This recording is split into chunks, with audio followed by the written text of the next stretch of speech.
Note करो बच्चों, note करो, नोट करो बच्चों, नोट करो।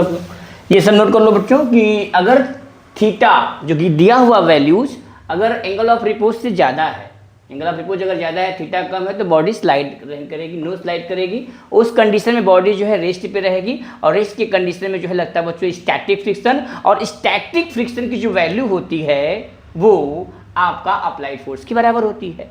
तो बच्चों क्वेश्चन देखते हैं। मान लीजिए हमको दिया है if the angle of repose, if the angle of repose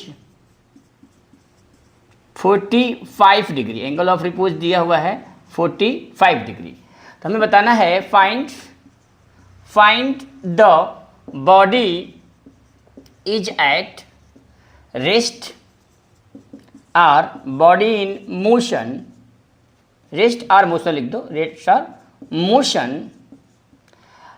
आपको बताना है फ्रिक्शन फोर्स कितना लगेगा बच्चों, फ्रिक्शन फोर्स, और एक्सलेशन कैलकुलेट करना है। आपको ए बताना है, फ्रिक्शन फोर्स बताना है, बॉडी रेस्ट में है कि बॉडी मोशन में है। क्वेश्चन ये दिया हुआ है कि ये आपका एक ब्लॉक है, ये एंगल दिया हुआ है 30 डिग्री, ठीक है, 30 डिग्री एंगल दिया है, एम मास का एक ब्लॉक रखा हुआ है, ठीक है, ठीक है। तो बच्चों ध्यान से देखो कि जो एंगल ऑफ रिपोज है 45 है, और जो गिवन एंगल है वो थीटा है, यानी जो थीटा है वो छोटा है थीटा आर से, यानी एंगल ऑफ रिपोज से गिवन वैल्यू 30 है और एंगल ऑफ रिपोज कितना है 45, तो 45 इज ग्रेटर देन 30। सो इस समय क्या होगा, बॉडी नो स्लाइड, मतलब स्लाइड नहीं करेगी, मतलब बॉडी किस में होगी बच्चों, रेस्ट में होगी। बॉडी किस में होगी, रेस्ट में होगी। जब बॉडी रेस्ट में होती है तो बच्चों कौन सा फ्रिक्शन लगता है, स्टैटिक फ्रिक्शन लगता है। कौन सा फ्रिक्शन लगता है बच्चों, स्टैटिक फ्रिक्शन। और स्टैटिक फ्रिक्शन की कंडीशन में जो एफएस होता है वो अप्लाइड फोर्स के बराबर होता है। किसके बराबर होता है बच्चों, अप्लाइड फोर्स की। अब देख लो बच्चों इस एम मास के ब्लॉक पर कौन कौन सा फोर्स लगा है। इस डायरेक्शन में लगा होगा बच्चों एम जी साइन थीटा, इधर लगेगा एम जी कॉस थीटा, ऊपर लगेगा इसका नॉर्मल फोर्स एन, और इधर लगेगा sliding static friction F S. ठीक है बच्चों, अच्छा तो एम जी साइन थीटा कितना हो जाएगा, m g sine theta, theta कितना है 30 डिग्री, ठीक है। अच्छा बच्चों इसको हम लोग ऐसे भी निकाल सकते हैं, क्योंकि हम लोग जानते हैं कि जो tan थीटा आर, थीटा मतलब एंगल ऑफ रिपोज कितना होता है बच्चों, म्यू के बराबर होता है। अच्छा तो tan थीटा आर की वैल्यू दिया है बच्चों 45 डिग्री, एंगल ऑफ रिपोज कितना दिया है 45 डिग्री। तो यहाँ से बच्चों म्यू की वैल्यू कितनी आ जाएगी, म्यू की वैल्यू आ जाएगी 1, म्यू की वैल्यू कितनी आएगी बच्चों 1। अच्छा मान लीजिए हम लोग मैक्सिमम स्टैटिक फ्रिक्शन निकाल रहे हैं। मैक्सिमम स्टैटिक फ्रिक्शन का मतलब होता है एफ लिमिटिंग फ्रिक्शन, ठीक है।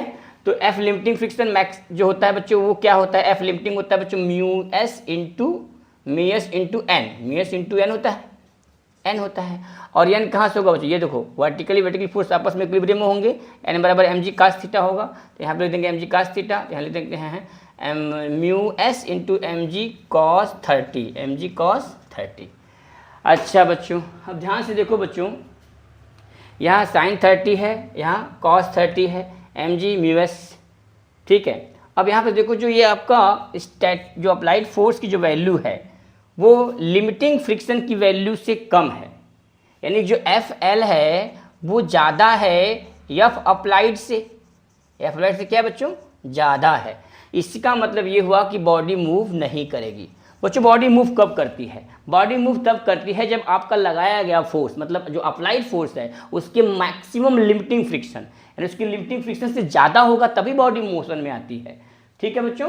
तो यहाँ पर देख रहे हैं कि limiting friction that means maximum static friction is greater than the applied force, that means body will not move, body will be at rest, in that case तो एक्सेशन, बॉडी में एक्सेशन क्या होगा, बॉडी जब rest पे तो accession हो जाएगा 0, जब बॉडी मोशन ही नहीं करेगी तो बॉडी हो जाएगी एक्सेलरेशन, उसका 0 हो जाएगा, ठीक है बच्चों। नोट कर लो इसको, फिर दूसरा क्वेश्चन देखते हैं, एक और क्वेश्चन देखते हैं, ठीक है।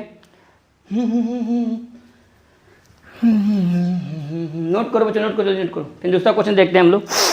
चलो एक क्वेश्चन और लेते हैं, एक क्वेश्चन और देख लेते हैं, कॉन्सेप्ट क्लियर हो जाएगा आपका एंगल ऑफ रिपोज का। एंगल ऑफ रिपोज में ध्यान देना है बच्चों कि जो गिवन है, जो गिवन एंगल है वो रिपोज एंगल से ज़्यादा है, कम है, बराबर है।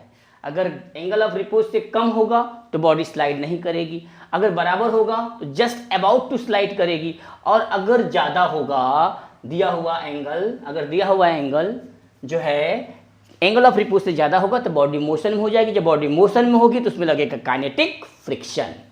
चलो बच्चों एक क्वेश्चन देखते हैं। मान लीजिए ये क्वेश्चन दिया हुआ है, ये एक इंक्लाइंड प्लेन है, यहाँ पर m मास का वह ब्लॉक रखा हुआ है, ये एंगल दिया हुआ है 45 डिग्री, ठीक है, ठीक है। अच्छा, हमको म्यू दिया हुआ है 0.75, यहाँ पर एंगल ऑफ रिपोज भी नहीं दिया हुआ है। अच्छा, आपको ये बताना है कि फाइंड, यहाँ लिखते हैं find body is at rest our body is in motion, body rest में होगी कि बॉडी मोशन करेगी। अच्छा, और दिया है दूसरा बताना है कि फ्रिक्शन, पहला हो गया, ये दूसरा फ्रिक्शन फोर्स बताना है, अगर मोशन कर रहे तो या स्टैटिक में जिसमें हो, जिस भी कंडीशन में हो फ्रिक्शन फोर्स कितना लगेगा, और तीसरा बताना है कि एक्सेलरेशन कितना होगा, एक्सेलरेशन। अच्छा बच्चों, ठीक बच्चों, ये जो म्यू है आप जानते हैं कि tan थीटा बराबर होता है म्यू एस के, ठीक है, म्यू एस दिया हुआ है। अच्छा बच्चों, tan थीटा 0.75, तो tan थीटा बराबर हो जाएगा 0.75, इसको लिख सकते हैं 75/100, 25 3 जा 25 4 जा 3/4, tan थीटा इक्वल 3/4, तो 3/4 वाला एंगल कौन सा होता है? देखो ये आपने पढ़ा होगा, आपको मैंने कितनी बार पढ़ाया है, ये एंगल अगर थीटा है और ये 4 है, ये 3 है और ये 5 है, तो ये एंगल 37 डिग्री का होता है। कितने का होता है? 37 डिग्री का। तो यहाँ से theta tan inverse, tan theta बराबर कितना आ जाएगा बच्चों? tan थीटा इक्वल टू हो जाएगा आपका 37 डिग्री, यानी जो एंगल ऑफ रिपोज है थीटा आर इनवर्स 37 डिग्री का हो गया। अब ध्यान से देखो बेटा, जो एंगल ऑफ रिपोज 37 है और गिवन एंगल कितना है? 45 डिग्री, यानी कि जो आपका थीटा है वो बड़ा है थीटा आर से। इस केस में क्या होता है? बॉडी स्लाइड करेगी, मतलब बॉडी मोशन में होगी। जब बॉडी मोशन में होगी तो उस पर कौन सा फोर्स लगेगा बच्चों? कौन सा फ्रिक्शन लगेगा? काइनेटिक फ्रिक्शन लगेगा। बॉडी मोशन में तो कौन सा फ्रिक्शन लगेगा बच्चों? काइनेटिक फ्रिक्शन लगेगा।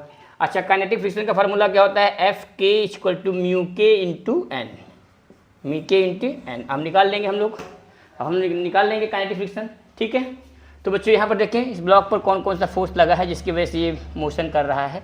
इधर लगेगा बच्चों mg साइन 45 डिग्री, इधर लगेगा mg cos 45, इधर लगेगा बच्चों नॉर्मल फोर्स n, और इधर लगेगा एफ के, मतलब काइनेटिक फ्रिक्शन।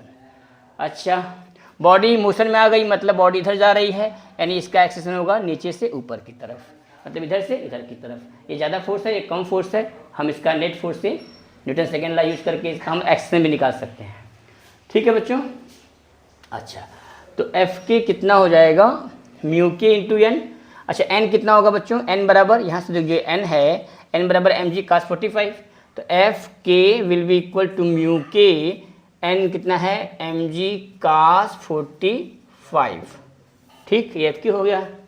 अच्छा, एक्सप्रेशन कैसे निकालेंगे बच्चों? एक्सप्रेशन इक्वल टू हो जाएगा mg sin 45 माइनस एफ के मतलब म्यू के mg cos 45 divide by mass into acceleration, तो मास कितना है? m, ठीक है, m इंटू ए।